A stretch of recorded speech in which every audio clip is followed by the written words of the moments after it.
Hey, welcome to Come On You Spurs TV. Today we are looking at the match between Tottenham and Forest that took place at the City Ground. City Ground is a tough place to go. We've lost there once, we've won there.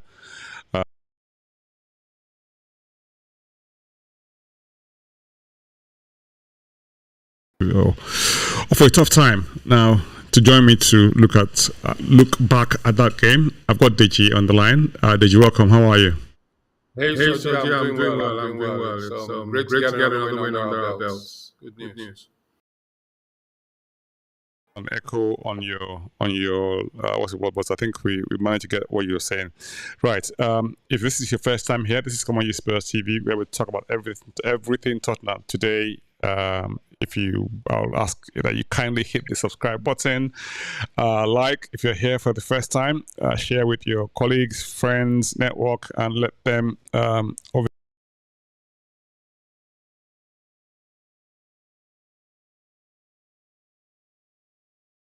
match against who did we play against last week? Gosh, Newcastle, isn't it? Right. So exactly the same lineup. We ran out 4-1 winners against Newcastle, and on form, you would probably expect that. I mean, the outcome, as in maybe not necessarily the scoreline, you probably expect that we should comfortably win that match. But like I was saying in the preview of the match that I did with Chuma, look, in football, it's very, very, very prejudge anything, because these things just don't follow a pattern. You know, they don't follow any rules. You know, and lo and behold, it did turn out that way. It's probably one of the toughest matches we've played this season. You know, in terms of the grit, the tenacity, the ability to grind out the result. It wasn't a massively fantastic performance, what we're used to, but it kind of reminded me a little bit of Wolves, but this time a little bit more clinical, if you like. What did you think? Yeah, I went into the game quite confident. I thought that, like you said, on form we should win it, but the opening 15 to 20 minutes kind of brought me crashing back down to earth. We didn't seem to get it going at all, and kept giving the ball away, and it just started to give me those Wolves vibes as it went on.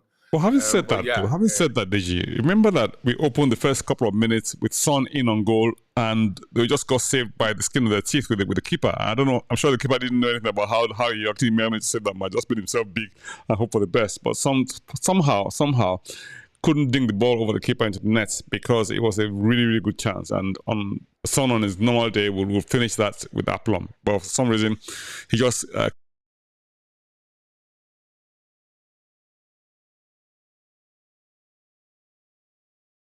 gone to shreds early in the game. I think without a doubt, Son didn't have one of his better games. He gave the ball away quite a bit and didn't do very well with that chance.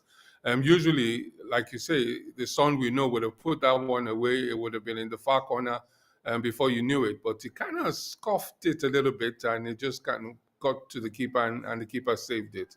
Wasn't a very good effort. But yes, we did open them up then. We didn't open them up much again after that. I think we had 2 shots on target before the goal went in. I think it was just 2 before the goal went in. Yeah, I mean, Friday night football is not exactly the norm for most people. Everyone expects that you're going to have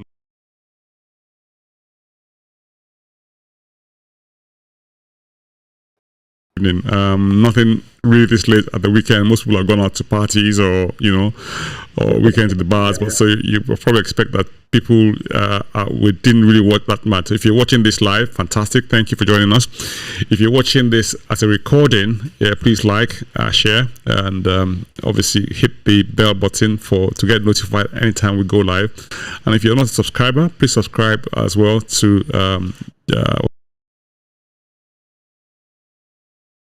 comment on the match. Who was your man of the match? Kulusevski won the man of the match. Let's talk about Kulu for a minute, because I mean, a lot of we'll take Kulu first before we take Richarlison. I don't know what should we take first, because I mean, Richarlison has been. I think we should take Kulu first. I think Kulu was a well-deserving man of the match. Pep might have Sarr for that, because I thought Sarr had a fantastic game as well. But Kulu's impact on the game, 1 assist and 1 goal, while playing at different times, 3 different positions for the team, I think was without doubt a man of the match performance. He was the Kulu unplayable that you often talk about. Absolutely, Kulu unplayable came to the fore today, and I mean, he was absolutely really unplayable today, because he put the first goal on a plate for Mr. Richarlison. Richarlison's, I think it's safe to say, Richarlison's renaissance is probably well and truly on its way. Okay, it's only two matches on the trot that he scored, but I mean, we're happy as Spurs fans, because I mean, I for one, I've never been on his back. I know that a lot of people have had plenty of negative stuff to say about Kulusevski and not about Richarlison, but I thought he'll come good, and you have folks on our forum who always come up with, yeah, he'll come good, in a sarcastic manner, thinking that, yes, I mean, you know, yeah. And some people have this, little jibes, and they throw big bats at him, saying you should check his passports here and Emerson, and say that they're not really Brazilians. They're Brazilians in disguise. But hey, there you go. But honestly, I thought he put himself about today, and the cross from Kulusevski was absolutely unbelievable. He put it on a plate, and Richarlison did his utmost best to get there. And I was happy for Richarlison, because he's been under a lot of criticism for not scoring the goals, and I think this is the start of a new Richarlison. What do you think? Yeah, I think you have to be very pleased for him. One thing I will say for him, even during those difficult times, Richarlison has never hidden. He's always put himself about, and you've always seen him putting in maximum effort. He hasn't always delivered, but we know now that he was playing with quite some pain. There was a physical pain, and there was also some mental health anguish going on there. So it's a difficult time for him. But it looks as though he's put those things behind him now. He seems to be playing free of pain, and he's getting the job done. There was a time he might have missed that chance, easy as it looks. 4 yards out on a plate for him. If it had not hit his head and hit his shoulder, which it almost did, it could easily have gone over the bar. Absolutely. And I think it's going to do his confidence a world of good. 2 games in a row scoring now. Yeah, he's on a roll. Yeah, I mean, okay, so Kulusevski is, we said we're going to focus on Kulusevski for a minute, right?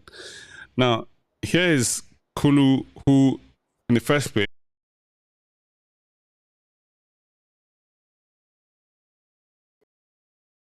blame the goalkeeper, right, for that goal. But okay, I guess it's. I always say that goals are either a mix of good fortune, error from one person, or a very, very good play from the other side, or a mix of all three, all two. In the same mix. Okay, you could say that there was a bit of an error from the goalkeeper, but however, it was a forced error. It wasn't an unforced error. It was forced because Son bore down on him, and he had to kick the ball out in an uncomfortable position. But when the ball came to Kulusevski, he still had a lot of work to do.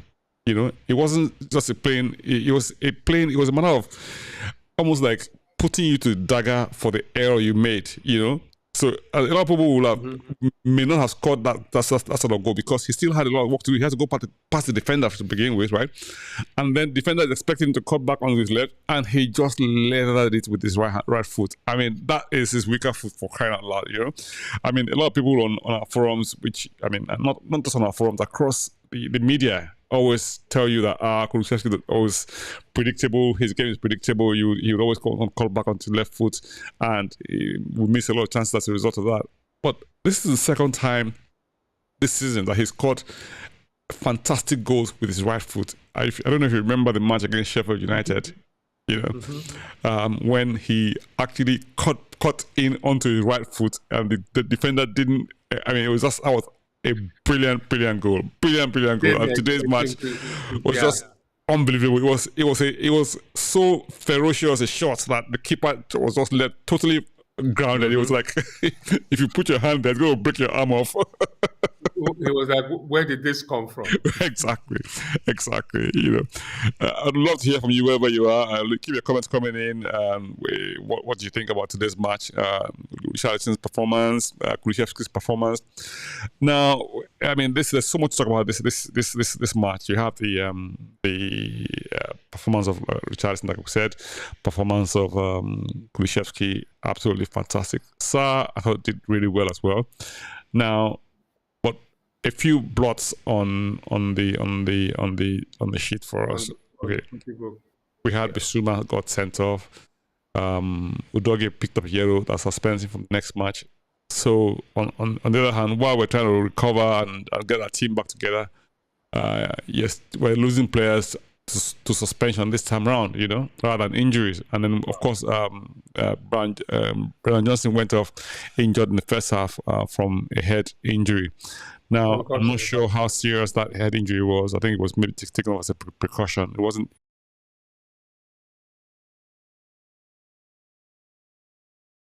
I thought.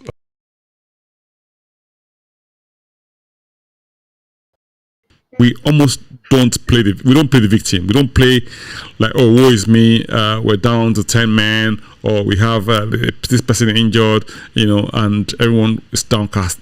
The level of the energy, the positive energy that was flowing through that team today was just absolutely fantastic. Absolutely fantastic. I mean, I don't know if you felt the energy, but the energy was. To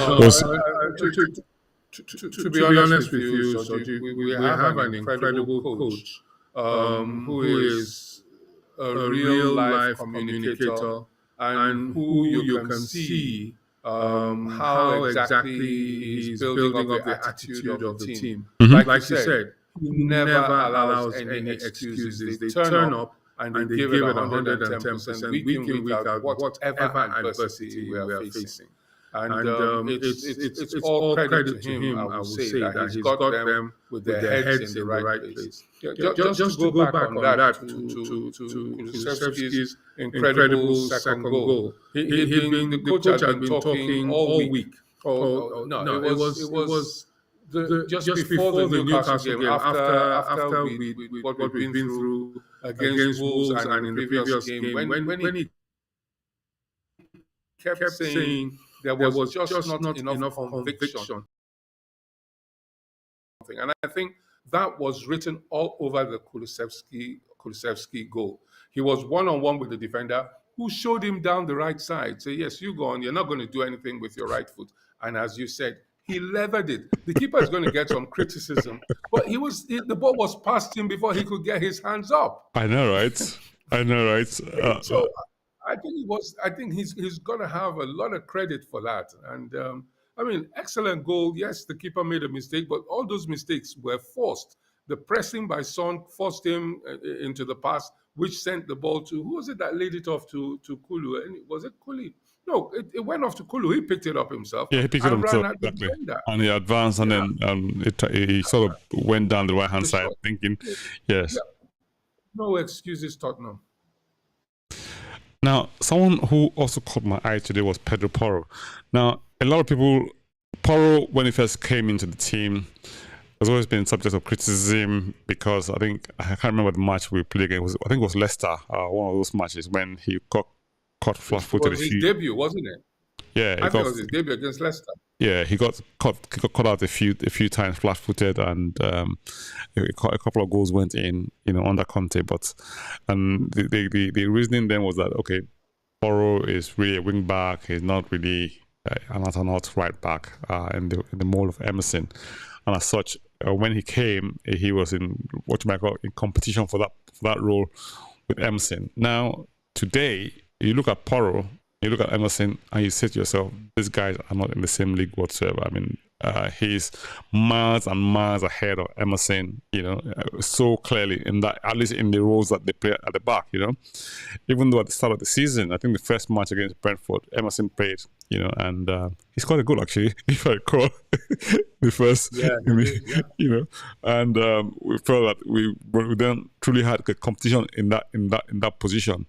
But for me, I mean, Porro plays, I think he plays one particular pass today. I thought to myself, absolute pitch of a pass, and that's exactly the same sort of pass he plays for Richarlison to score his second goal in the match against Newcastle, where he came from way back and he just sort of sent him free. I mean, that was absolutely phenomenal from Porro, and like, he did that a lot of times today as well. He has this positional sense. He's got a good eye for an amazing pass, and he's just become so reliable, and it's become stronger and stronger defensively as well. Which is very very it's a plus for us. I mean, now this famous high line that Ange comes under criticism for by the media, and by the way, I mean, I don't know if you listened to the commentaries today. For me,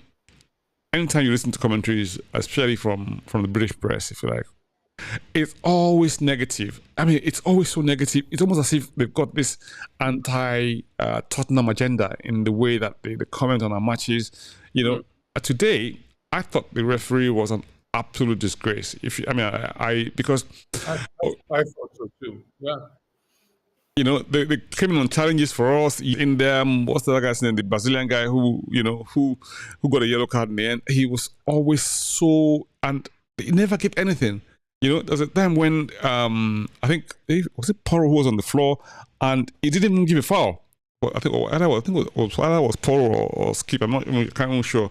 I'm not even sure who was on the floor when they tried to take the ball off him, and that was a clear foul. He just refused to give it. I mean, and that was. Yeah. Now, all right, so Bissouma's foul, for instance, right, or Bissouma's red card, I thought it was, okay, it might have been a bit dangerous. He was trying to get the ball, and while his foot was coming down, actually, I mean, in my view, and some will say I'm biased, but hey, let's sort of, cut the bars off for a minute and say, okay, in my view, probably try to get the ball. He missed the ball by miles, obviously an error on his part, right? And his foot was high.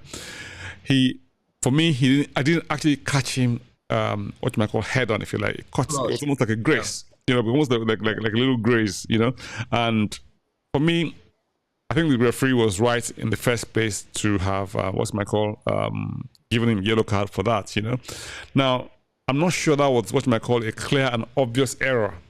From the point of view of saying, okay, he totally made a mistake by not giving it.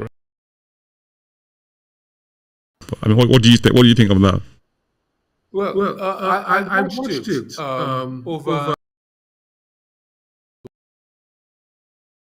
Missed it completely, but I thought he could have pulled out of it, and I was surprised that he left his footing and caught the opponent.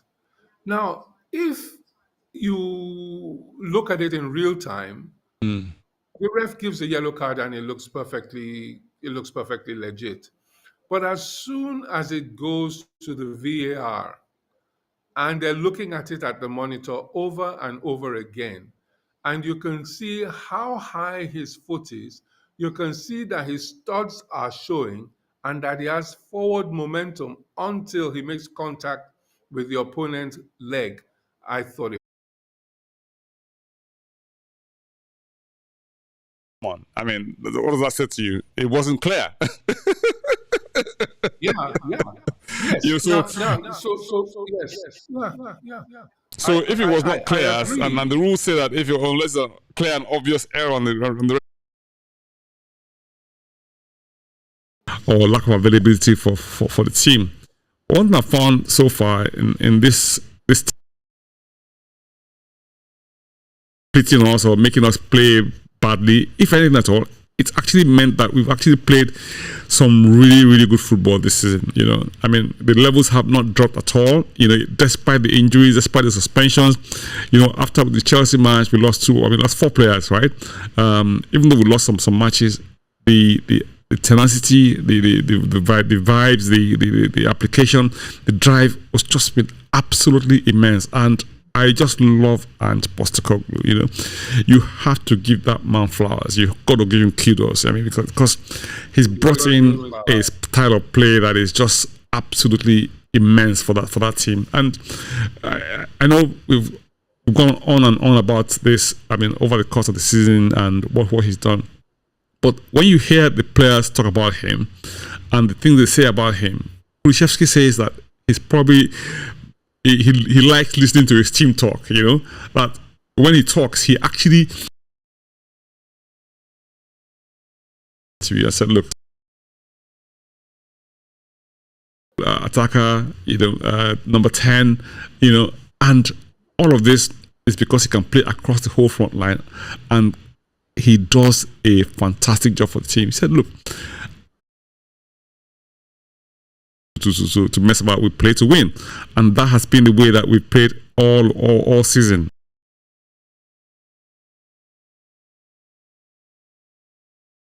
Your sound has gone off. I didn't quite hear the last sentence there. No, I was saying that we've got a couple of comments coming in. Okay. I said, do you want to take the comments? One from Yinka. Yep. Yinka Awoni says, "Good evening, gents. Great show as always. On the Basuma tackle, Big Ange's reaction of getting on PEH immediately said it all. It is time to ask, has Basuma become a liability?" I think that's a bit harsh. Okay, that's a fair enough question. Right, so let's see what David Clark. Thanks for that, Yinka. Yes, should we answer that first before we take Dave Clark's comments? We'll leave Dave Clark's comment on the screen for minutes. Yeah, you know what I think? I worry for Bissouma because the last time he got sent off, it took him so long to start getting his stride back, and one was wondering whether it was about the red card. The last couple of games, we had started to see the Bissouma that we've all come to know and love. And with this red card now, this is a 4-match ban. He's he's off for 4 games, and literally, I think the game he would come back for would have been the one on the 15th of January. But by that time, he's at the Cup of Nations. The Cup of Nations starts on the 14th, so he would already have left. So we're not going to see Bissouma until he returns from the Africa Cup of Nations. And wow. I hope that's hopefully in February if his team does well. Yes. It's a long haul away. But I worry about his mindset when he comes back, because I mean he obviously felt terribly bad about it. His reaction showed that, and I don't think he meant to harm the opponent, but I think he was a bit careless. Right, David Clark says hi from Leicester. Bissouma and Sarr were absolutely diabolical tonight. Bissouma's head is not in the right place to help Spurs. Dogi was sloppy from the kickoff, and Bissouma isn't back until February. We just said that just now about him not being back till February. I'm not sure about Sarr being diabolical, to be honest, but hey, I mean that's the point of view David. I thought Sarr had a great game. In my humble opinion, I thought he had a great game. Keep your comments coming in. This is Come On You Spurs TV. Thanks very much for that, Dave. Dave is an absolute star. He's a regular on this show. We value your contributions. Thank you very much for making this show lively. Thank you so much, David. David also says that I'm far from a fan of Davis, but he was fantastic tonight, you know. And Romero was calm for most part. Just one dodgy tackle. Absolutely. I mean, I thought Davis was actually immense tonight. He was really, you know, he caught him.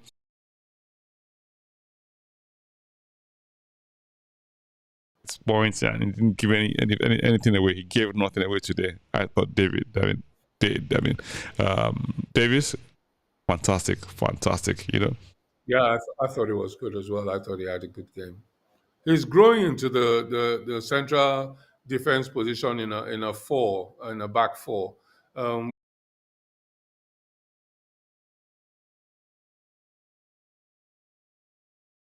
All right, we seem to have lost Deji's sound. I don't know if they'll come back in a minute, but while we're waiting for his sound to come back, I'll just add Dave's comment about Bissouma. It says if you look at where Bissouma's boot finished, it was well to the left of the opponent's leg, which meant he attempted to pull out of the tackle, but his boot should never have been that high in the first place, you know.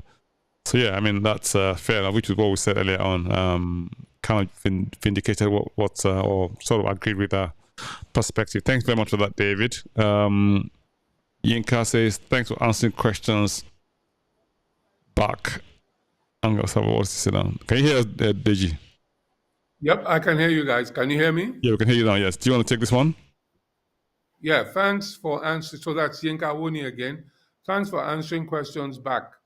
This back in February, does that not sound like a like does that not sound like a liability?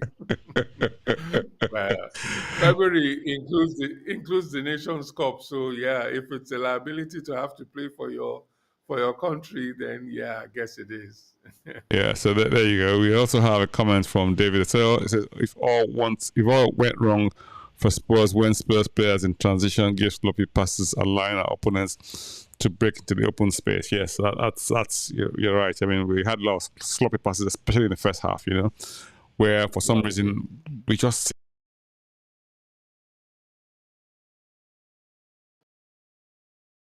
massive saves today. I thought, you know, which I actually thought we'd considered those goals when, you know, but he just managed to claw those balls out of danger, you know, and that was absolutely fantastic. So Vicario, great stuff from you.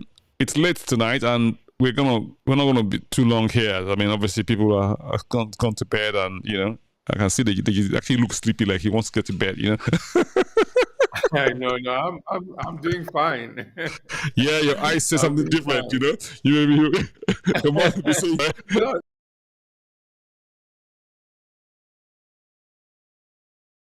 Yeah, so I mean, should we take a quick look at do like what do we call it now? Player ratings for this match. Player ratings. Yep. With Vicario and go. Vicario, what do you think? What do you think with Vicario? I thought Vicario played another blinder. He was alert. His reflexes were top notch. Even the high crosses when they came in and they tried to get him and keep him from getting to the ball. He always got his punches onto the ball and good clearances with those punches. He made, I think, 2 great saves, one in the second half or the one that pitched right in front of him and came back off his shin. I thought that was absolutely brilliant. He didn't miss a trick. I don't think he made one mistake all day long. And he definitely was alert throughout the game. I thought he had a great game. Definitely give him an 8 out of 10. Right.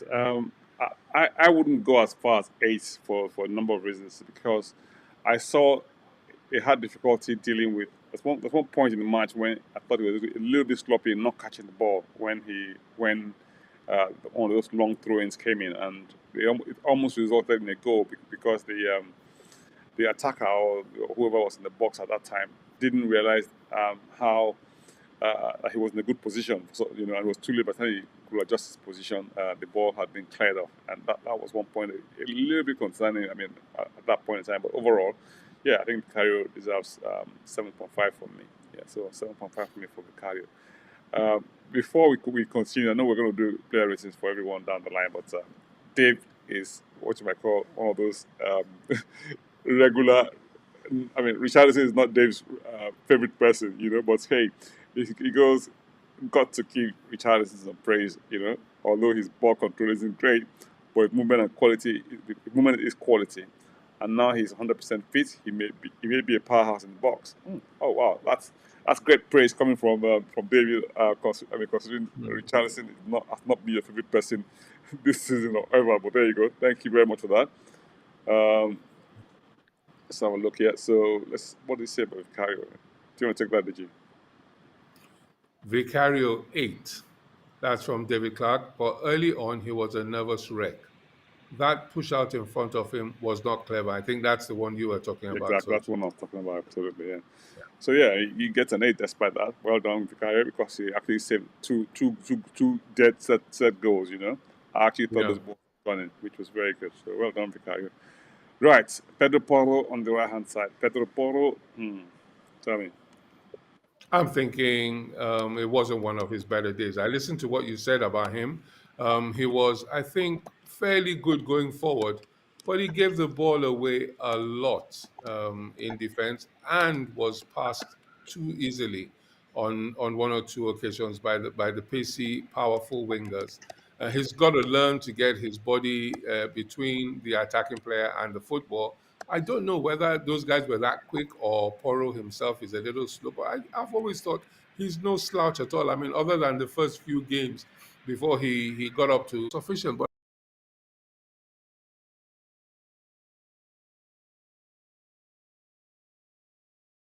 We lost your sound again.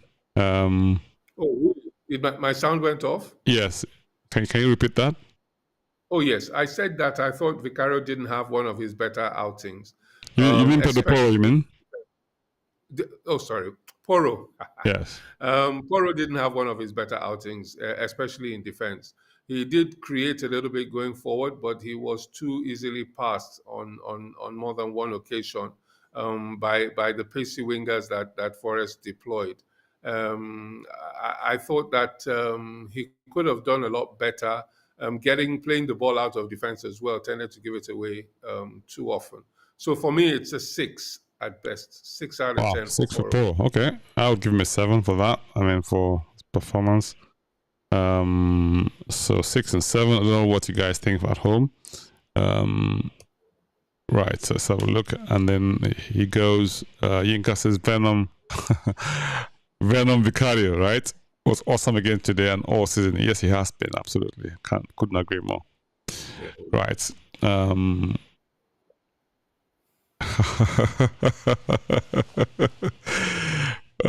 David Clark says Pedro Porro 7.5 going forward, but out of possession, he needs to get down the gym.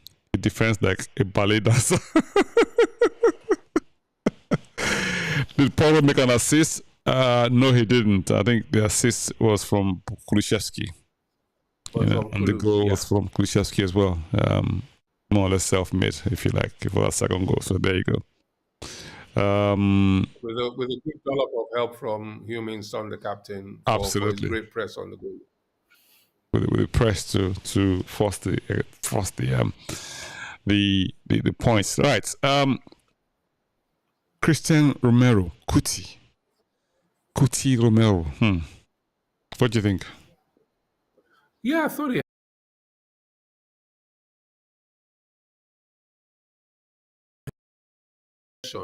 I wonder whether it's tactical. That little walking thing that he does with the ball at his feet, and tends, in my opinion, to allow the defense to get set before he then makes a very short pass to somebody that's not going to make that much of a difference. I wonder whether he couldn't use the ball a little more aggressively than what he does. I really don't like the little walk thing that he does. Apart from that, his defending was good. He covered very well for Davis, and Davis covered for him as well. He double teamed with Porro often, and I think he got Porro out of jail on at least one occasion that I can remember. I would give him a 7 out of 10 for today. 7. Okay, I think I'll give Romero an 8 for the simple reason that he's calm, he's composed, and he has this assured presence in that defense that sort of gives everybody else, and he knows how to read danger. He's of course, a few times he goes in with these rash tackles, but that's Romero for you. I guess today he was he'd been called to order, so that sort of calmed him down a little bit, but he still didn't stop him from making one crazy tackle. One tackle, But yeah, he always comes out with the ball with such assuredness, and that's really good. Yeah, and I love Porro for that time. I said not Porro, Romero. So you give Romero 7, I give him an 8. Yeah. Yep, and David's giving him an 8. Oh wow, David's giving an 8. Oh, there you go. So there you go. Here you go. David, Should I thanks. read that? We seem to be on the same page today. What's going on here? Right. So Should I take that? please, yeah. Romero 8, calm, and came out with the ball with confidence. Beautiful. Right. So Davis. Now, Davis has been the subject of what you might call criticism for a lot of Spurs players. Some people, it's like, I think he's a little bit like Marmite, if you like. You know, you either love him or you loathe him. Some people can't stand Davis. I'm on the opposite side.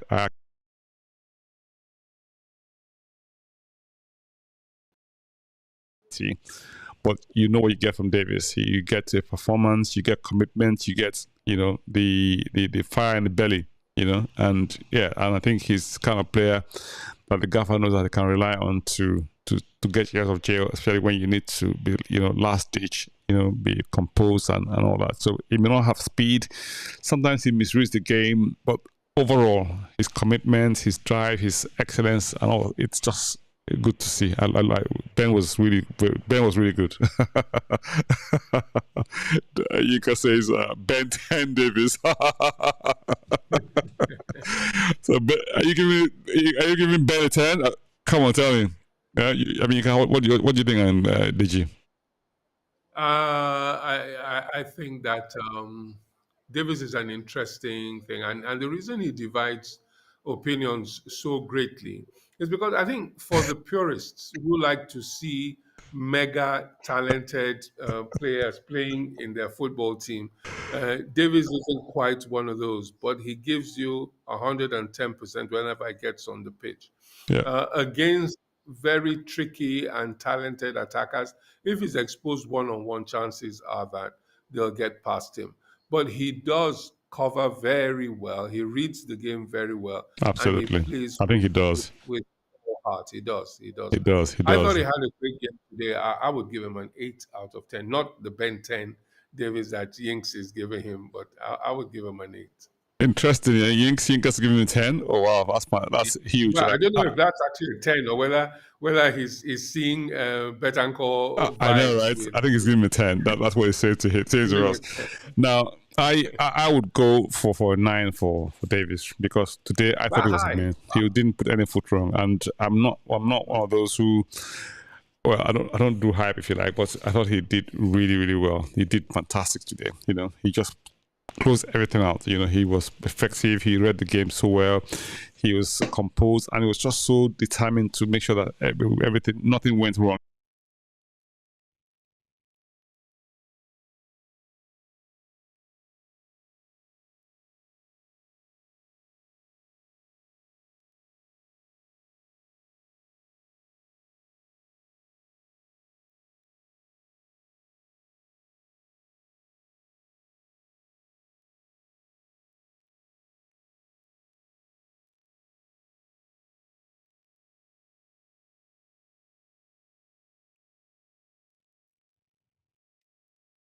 Hi, come on. Welcome to Come On Spurs TV. I don't know what happened with the stream there. We just got back, and for some reason we've lost some of our guests. So hopefully we can get them back fairly shortly.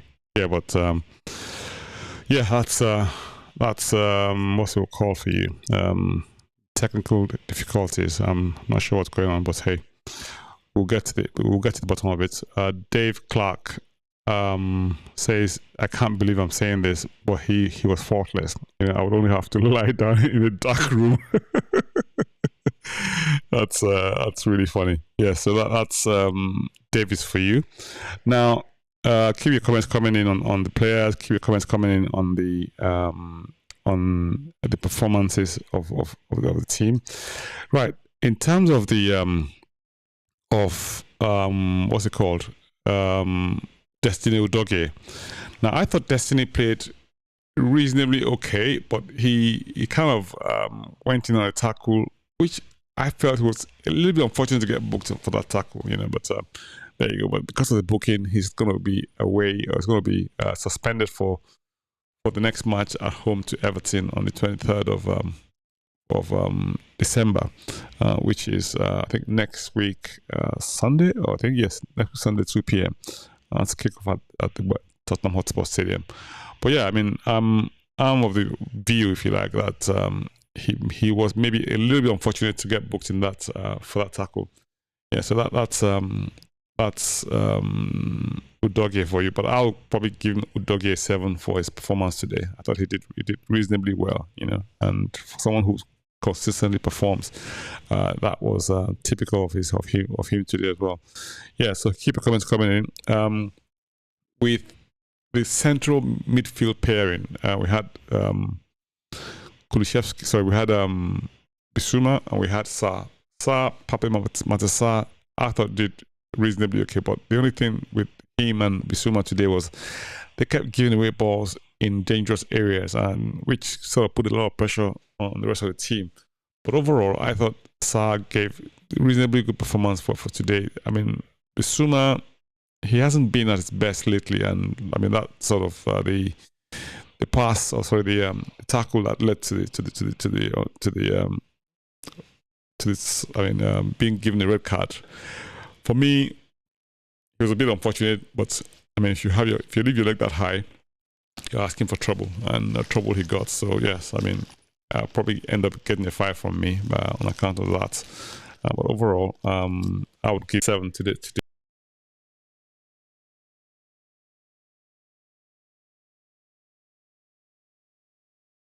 Contribution over the season, or they just back. Let's see if we can get him back. Right, let's have a look and see if they can join us. Bear with me 1 second. Yeah, you're back. Well done. Yes, I am back, Soj. Yes, we had a few technical errors. I think technical glitches, if you like. So yeah, back on track now.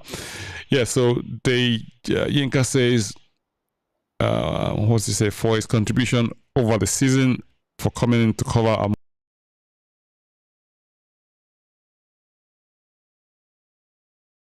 I talked about Udogie while you were away, and Dave Clark says Udogie was sloppy from the kickoff, wasn't convincing when going forward, lost the ball and didn't find space. Okay, I thought that maybe that's a little bit harsh for Udogie. I think 4 is harsh. If you can hear me, Soji. Yeah, we can hear you loud and clear. Yes. Yeah, I think 4.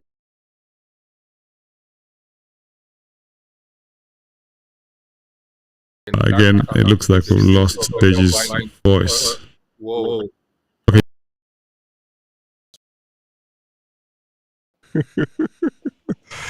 Oh gosh, this is so tough. I don't know what we're going to do about this sound system. You can't hear me, Soj? No, I can hear you now. Yeah, I lost you for the last 10 seconds. You know. All right. Yeah, I was saying that I was wondering whether Son playing out left cramped his style, and then I was correcting myself by saying that isn't very likely since they scored a brilliant, or they combined to score a brilliant goal against Newcastle last time around. I think wasn't just a good day at the office for him, but I don't think it was bad as a 4. I would give him a 6. Okay, Mr. Sarr. Okay, we've done Udogie, we've done. I think Bissouma, I was going to give Bissouma a 5, you know, even a 4, but hey.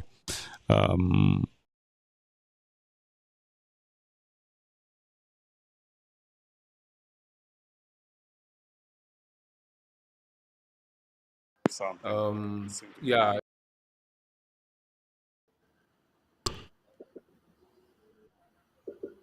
You're sorry. I Soj.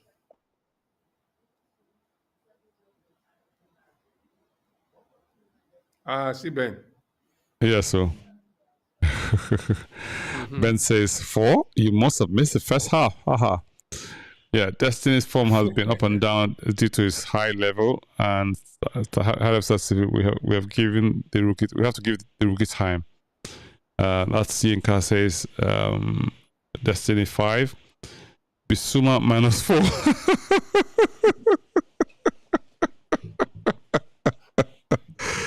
Oh my goodness, David is hilarious. David, you are hilarious. Yeah, you're just so. I love it. Mr. Minus 4 to suit his suspension. He was woeful. He might as well put in a red shirt on. He was that negative for our side. But yeah, okay. I wouldn't go as far as minus, but yeah, he didn't have some of his better games today, without a doubt. So yes. What would you say, Soji? Would you say that the first half we saw from him, and even before he got the red card, he's been better than he was in previous games. It's better Well, than I mean, he was I in. thought so too. The only thing I think he and SARS kept giving away the ball, and they were losing the ball in difficult areas, which was the challenge, you know. But apart from that, so I thought he did okay. I mean, losing the ball, and what's the word? Being caught out a few times was. I think it was one of those situations where he got caught out. I was trying to recover the ball too. Yeah, it was one of those occasions of losing the ball that actually led to the red card, if you recall. Exactly. He had a heavy touch, and he went straight across to the Forest player. He's trying to recover, and then he lunged to try to win the ball back, and the rest is history, as they say. Absolutely. But there you go. That's football for you. Right. Dejan Kulusevski, the magic man. Dejan. Right. Kulu. I mean, I'm gonna go with Kulu. I'm gonna go first on this one for Kulu, you know, for the simple reason that I thought he just gets a 10 for me. 10 for today's performance, you know. He just, because I mean, he defined all the odds, and people went and say, yeah, you know, with balls coming into that foot. I mean, that's like, you know, easy pickings for Mr. Richarlison, because he's so good with his head, you know, and he knows how to, put pressure on defenders for them to force them into errors, you know, and he has really good runs. So yes, I mean, I think we're back. We're back. Kulu unplayable is back, eh?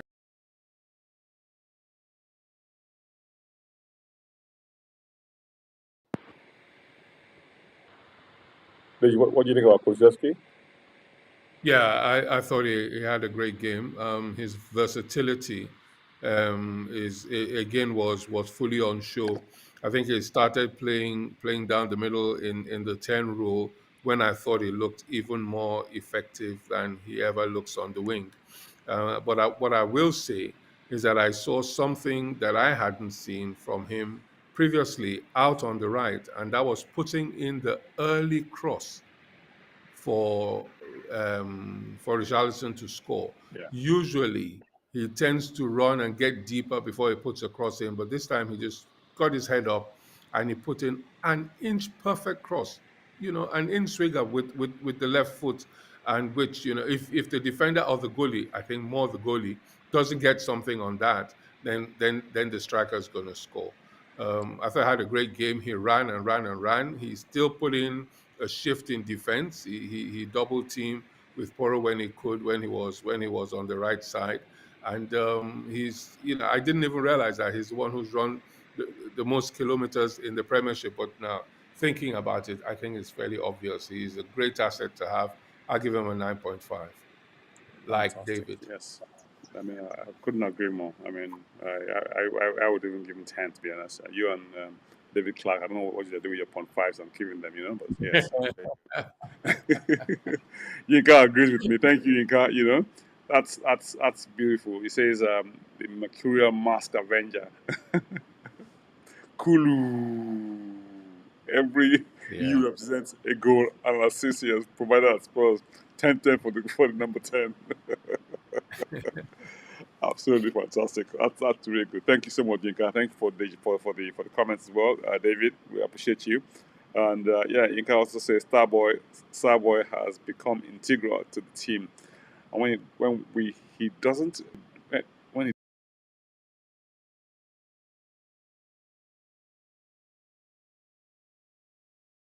Though yes, I thought he could have done. I mean, there's a few times when he played the ball back, he kept passing. He didn't quite get his passing range quite right today, but overall, I'm happy with Sarr. Yeah, so up front, we had Brian Johnson start the match. He had to get taken off early. and he didn't really do much while he was on, to be honest, you know. We also had Mr. Son, as well as Richarlison. So let's take Mr. Son first.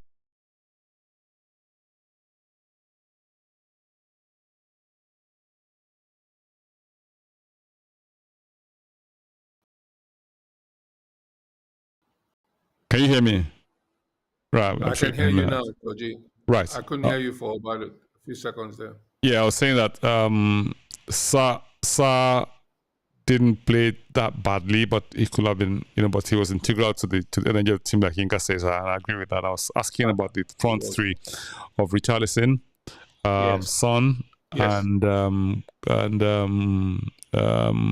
Johnson. Bernard Johnson, we can't wait because he didn't really play that much because of his injury, and they had to bring in Højbjerg to stand in for him. But I think for me, I thought.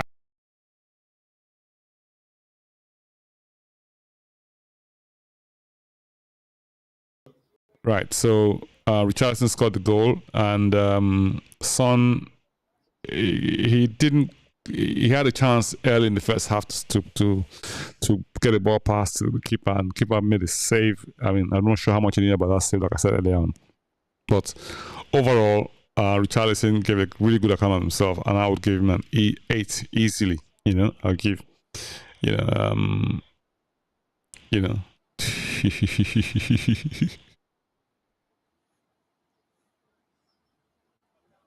I know, right? So let's have a look and see if we can continue. Right, sorry about that, guys. There's something going on with our system here. Well, we're back on now, I think. Yeah. So I don't know. I was saying that David had a comment about Gary Neville. He blamed the keeper for a first goal, but he could not come for the ball because the cross was shallow with pace, so he could not have come for it. Right, so that's fine. David also says that Johnson's work on the head will at least mean he won't remember his average performance for 5. you got to love Mr. David, haven't you? You have to love him, you know. It says Son 6, he had 2 great chances to score early, but he messed up, and for the most part he didn't get to the byline. He just played the easy pass. Yeah, it wasn't against Trippier this time around, so Trippier kind of gave me a free run.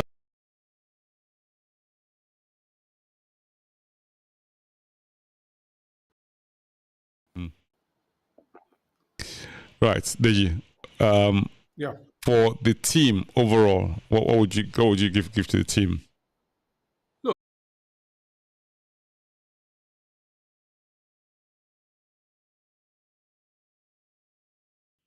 An 8 out of 10 performance. 8 out of 10 for the team.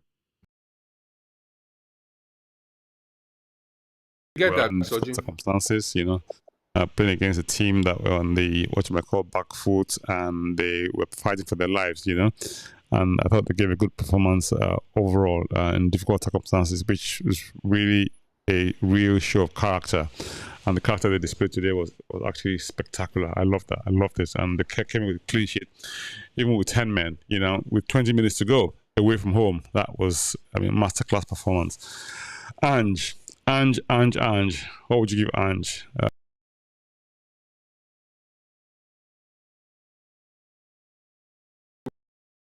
And sadly, those resources are going to be even more limited going forward now. I wouldn't like to be Ange having to pick a team for the next 3 games or 4 are they over the Christmas and New Year period. It's not going to be easy, but definitely a 9 out of 10 for me for Ange as coach today. He got them over the line with their 10 men, and he was pragmatic when he needed to be. He brought on defensive player and took our only striker off the pitch, and that was Son at the time. And brought on Emerson, kept it tight, and we kept a clean sheet. So I'd give him 9 out of 10. Good. Just reminded us skips that we skip actually came into play. I forgot that, you know, and and Dave reminds us, says sorry, I forgot skip, but that's not hard to do. He doesn't have tools to be effective in the system. I love David. You got to love David, haven't you? Right. So, right. Mr. Ink says Charlie needs service to be effective. Son still our most effective winger. Decky provided an effective player 10. Number 10. Have we found new front line? I think we have. I think we may have found a new front line, you know. And that is testament to the coach for deploying them in the right roles or sort of mixing and matching it up to meet where we're at any point in time in terms of okay who the resources we have available at our disposal. And I thought we did a great job today. Ange 9 for his coaching. Take away 1 point for scruffy beard and ill-fitting coats. Oh my goodness. You can also say we forgot to skip. Tell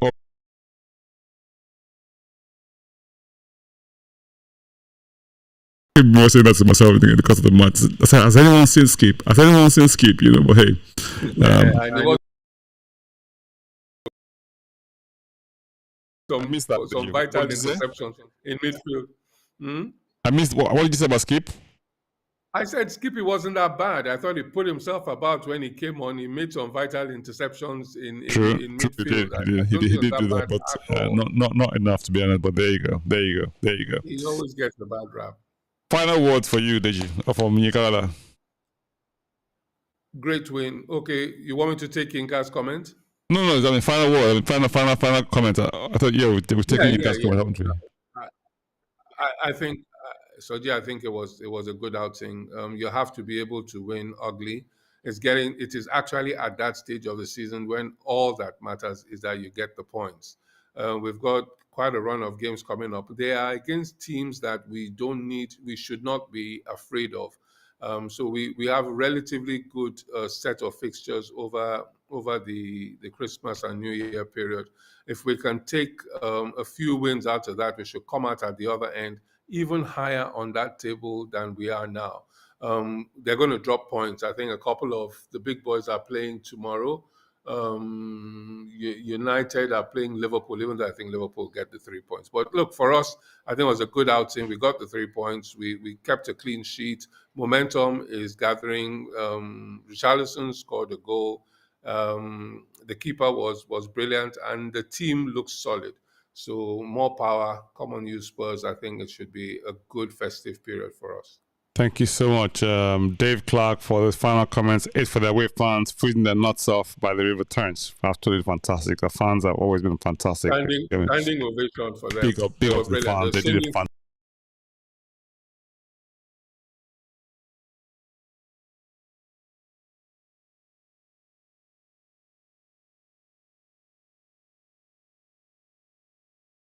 Yeah. Come on, you Spurs. Yeah.